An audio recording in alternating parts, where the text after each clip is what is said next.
అస్సలాము అలైకుం వరహమతుల్లాహి వబర్కాతుహు. Hi hello welcome to my channel అండి. ఈరోజైతే కనుక గుమగుమలాడే మంచి టమోటా రసం అండి. ఈరోజైతే కనుక టమోటా రసం చేస్తున్నా నేను. ఈ మధ్యకాలంలో మనకు కొద్దిగా అప్పుడప్పుడు వర్షాలు పడుతున్నాయి కదా, ఇలాంటప్పుడు మనము చారు లాంటిది పెట్టుకుంటే చాలా బాగుంటుంది. కొద్దిగా కాదండి, ఒక ప్లేట్ తినేటోళ్ళు 2 ప్లేట్లు తినేస్తారు, అంత చక్కగా ఉంటుంది ఈ చారు అయితే కనుక. చూద్దాం అయితే కనుక మనం ఈ చారు ఎలా పెట్టాలి ఏంటిది అనేది నేను ఇక్కడ చూపిస్తున్నాను. చారు అయితే నాకు ఇక్కడ మరిగిపోయింది, నేనైతే ఇంకా తాలింపు కూడా పెట్టేస్తున్నాను.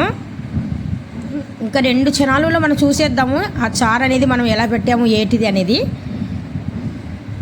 చారు బాగా మరిగిన తర్వాత నేను అక్కడ తాలింపు అనేది పెడుతున్నానండి. చారు మనకి ఎంత మరుగుతే అంత కమ్మదనం అనేది ఉంటుంది. జలుబు కానీ దగ్గు కానీ జ్వరం కానీ ఏదైనా కానీ సరే, ఇప్పుడు వర్షాకాలం కదా, కొద్దిగా వర్షాలు పడుతున్నాయి కదా మనకు, ఆ వర్షం పడేటప్పుడు మాత్రం కొద్దిగా జలుబు చేసి మనం ఏం తిందామన్నా రుచిగా ఉండదు. ఇలాంటప్పుడు మాత్రం కొద్దిగా టమోటా రసం లాంటిది పెట్టుకున్నాం అనుకోండి, టమోటా రసం ప్లస్ లేదంటే ఇంకా టమోటా చారు. ముందుగా మనము ఎల్లుల్లి రంబలు వేసాము, జీర వేసాము, ఆవాలు వేసాము, తర్వాత కరివేపాకు, ఎండుమిర్చి, ఇవన్నీ బాగా మనకు నూనెలో వేగిన తర్వాత ఇప్పుడు ఒక్కసారి తిరిగేద్దాము. అలాగే ఎలాగంటే ఇంకా అడుగు నిండేది మాడిపోకుండా మనం జాగ్రత్తగా కొద్దిగా అలా పట్టుకొని స్టాండ్తో కలిపేద్దాము. గుమగుమలాడే చారు చూస్తున్నారు కదా, ఎంత చక్కటి చారు. జలుబు దగ్గు జ్వరం ఉన్న వాళ్ళకి మాత్రం చాలా కమ్మగా ఉంటుందండి ఈ చారు. మీరు కూడా ఒకసారి ట్రై చేయండి. అయితే చూద్దాం ఒకసారి ఎలా పెడుతున్నాను. ముందుగా నేను ఒక చిన్న కుక్కర్ అనేది తీసుకున్నానండి. ఆ చిన్న కుక్కర్లో ముందుగానే నేను టమోటాస్ అనేటివి శుభ్రంగా కడిగి పెట్టుకున్నాను. మనకి సరిపడినట్టుగా టమోటాలు మనం తీసుకుంటున్నాం ఇక్కడ. ఆ కుక్కర్లో కొద్దిగా వాటర్ వేసి ఆ టమోటాస్ పెట్టేసి ఒక మూత మూసేసి వదిలేద్దాము. అవి కొద్దిగా బాయిల్ అవ్వాలి, మనకు పై తొక్క అనేది ఊడిపోవాలి అన్నమాట. ఇక్కడ మనకు కావాల్సిన మసాలాలు ఒక ప్లేట్లో కొద్దిగా ధనియాలు, మిరియాలు, కొద్దిగా ఎంచిన శనగపప్పు, నువ్వులు, 2 లవంగాలు, దాల్చిన చెక్క.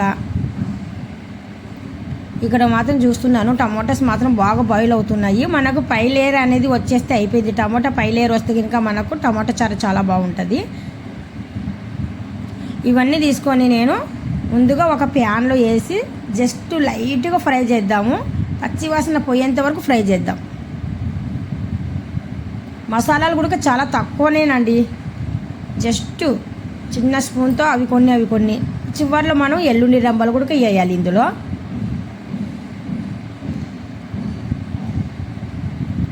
మధ్యన మాత్రం నేను ఒకసారి చెక్ చేస్తున్నాను లేయర్ ఎంతవరకు వస్తుంది అనేసి. టమోటాస్ నేను కటింగ్ చేయకుండా అలాగే వేసాను కదా, బట్ టమోటా చారుకి లేయర్ రావాలంటే ఇంకా టమోటాలు కటింగ్ చేయకుండానే అలాగే వేయాలి. టమాటా కట్ చేసి వేస్తే కనుక కొద్దిగా వాటర్ అనేది దిగుతుంది అనమాట టమోటాలో, అందుకనేసి ఇలాగే వేసామనుకోండి. ఎలాగున్న టమోటా అలాగే వేస్తే కనుక బాగుంటుంది. లేరు చూడండి ఎంత చక్కగా వచ్చేసింది, మనకు బాయిల్ అయిపోయింది బాగా టమోటా. అంటే మనకు పచ్చివాసన పోయేంత వరకు, అంటే పచ్చివాసన పోతుంది, పైనుండి వచ్చేసి మనకు లేయర్ అనేది కూడా చారులో చిన్న పిల్లలకి పెట్టేటప్పుడు మాత్రం ఆ టమోటా పీసెస్ వస్తుంటే కనుక వాళ్ళు ఇబ్బంది పడిపోతుంటారు. ఆ టమోటా లేయర్ లేకుండా మనం ఇలాగ తీయాలి. ఇప్పుడు నేను ముందుగా ఒక గిన్నెలోకి టమోటాలు అనేటివి కొద్దిగా పప్పు గుత్తితో బాగా మెదిపానండి. ఎందుకంటే కనుక కొద్దిగా వేడిది తీసుకుపోయి మనం మిక్సీ జార్లో వేస్తే కనుక వేడిది మిక్సీ జార్లో వేయకూడదు, అందుకనేసి మెదిపిన తర్వాత అప్పుడు మిక్సీ జార్ తీసుకొని మిక్సీ జార్లో వేసాను. సరిపోయినట్టుగా మాత్రం మళ్ళీ అదే కుక్కర్ గిన్నెలోకి నేను ఆ టమోటా జ్యూస్ని వేసేసాను. ఇందులో చింతపండు రసంని వేసాను. సరిపోయినట్టుగా పసుపు, కారము,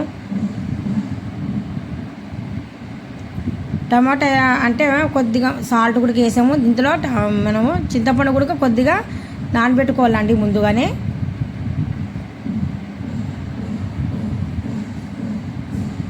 ఇప్పుడు చూపించాం కదా ప్యాన్ పైన మనం ఏమేమి మసాలాలు ఫ్రై చేసామో ఆ మసాలాలన్నీ ఫ్రై చేసినవి మనం ఇలాగ మిక్సీ జార్లో వేసుకొని పౌడర్ చేసుకొని ఇందులో వేసేయాలా. ఇందులో వేసిన తర్వాత బాగా ఒకసారి కలిపేద్దాము. చాలా పల్చని ఉంటుందండి చారు, ఇది చాలా బాగుంటుంది. రుచికి సరిపోయినట్టుగా కొద్దిగా మనం ఇక్కడ మిర్చి, కొద్దిగా కొత్తిమీర కటింగ్ చేసుకొని ఇందులో వేద్దాం. ఇప్పుడు చారు అనేది బాగా మనకు మరుగుతుందండి. మరగడం మాత్రం బాగా మరగాలి. మీకు ఎలా కనిపించింది? నచ్చినట్టుగా అయితే ఇప్పుడు మనకు చారు అనేది బాగా మరుగుతుంది కదండి. అలాంటప్పుడు మనం ఇంకా చారు మరిగిన తర్వాత కింద దింపేసిన తర్వాత ఇంకా నెక్స్ట్ ఏముంది, మనం పోగు గింజలు వేసేసి తాలింపు వేయడమే. ఇక్కడ గుమగుమలాడే తాలింపు వేసేస్తున్నాను. గుమగుమలాడే చారు రెడీ. ఈ వీడియో మీకు నచ్చినట్టుగా అయితే లైక్ చేయండి, షేర్ చేయండి, కామెంట్ చేయండి, సబ్స్క్రైబ్ చేసి వెళ్ళండి.